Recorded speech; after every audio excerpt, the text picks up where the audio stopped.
Hey, this is Maxtan, and this is Candid at the Movie to give you a review of a TV series called Gen X. Gen X is a spin-off of The Boys, which is on Amazon Prime and streaming all 8 episodes. So Gen V, stars Jazz Sinclair, Lizze Broadway, Maddie Phillips, London Thor, Asia German, Sean Patrick Thomas, Hamish Linklater. I almost would describe it as The Boys Light. It's not as gory, it's not as provocative, but it has a pretty good story across the board. This season is shadowed by the untimely passing of Candice Perdomo, who unfortunately had an accident before the second season was started to film. I felt like they did a great job of trying to resolve that grief that only we as the viewers have, but also the actors. They addressed the elephant in the room, and they did a really good job of trying to put a story together last minute that not only honors the person who has lost and the character, but moves us forward into the new season.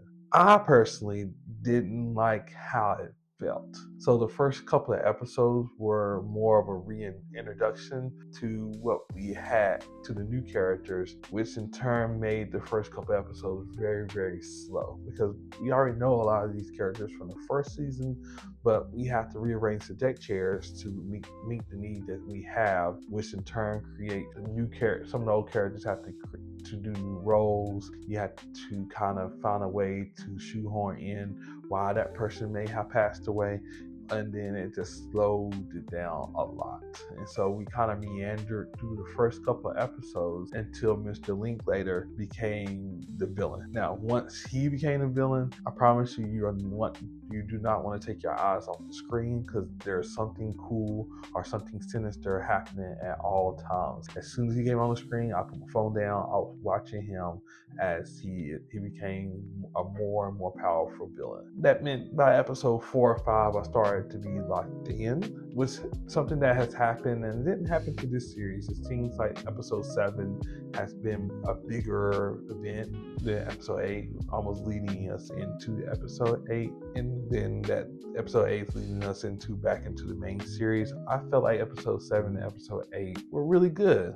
I do wish the twist in episode 7 would have happened an episode or 2 before, maybe in episode 5, so that we could have lived in that moment a little bit longer. I didn't have enough time to feel the character and how he grew. I kind of had to assume stuff, which I hate doing with TV series. But I mean, if you're okay with assuming, it's worth it, and I think it played really well with what the show was trying to do. There are moments for the characters from the boys to come in. Sister Sage, Starlight, you see little A-Train, you see, I like to call him Gus, I just have a hard time. Travis, you can put his picture right there. He was there too, so it was cool how they kind of dropped him in. We didn't have a Homelander experience like we did the first season, but it was cool just to see them pop in, and then when you finish the season, you're not so awestruck or you're not surprised by what happens at the end because you already had a little teaser earlier in the season, which is better than what happened with our favorite TV show that just happened, Peacemaker, which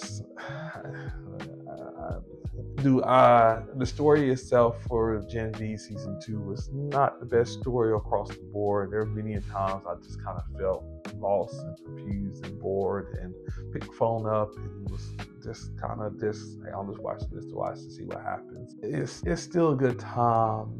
Is it worth the time to watch it? Yeah, I enjoyed it, but it's not the best I've seen this year, but it was fun nonetheless. So what would I give it as a grade? I would give it a B.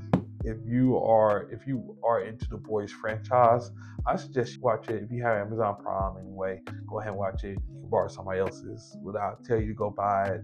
Go subscribe just to watch all 8 episodes. They're not long, but it's not really worth the time and the money if you're not already invested inside the series. I see where they're going to bleed this back into the Boys. I am very intrigued and I'm excited to see how the Boys final season ends. I think this is not as good as season 1, but it's better than the last season of the Boys, which was almost kind of meandering along with that. So once again, this is Maxtan, Candid at the Movies. Like, share, comment, and subscribe. subscribe. Pop stars. Give you some pop stars, my friends, because it's fun and they taste good.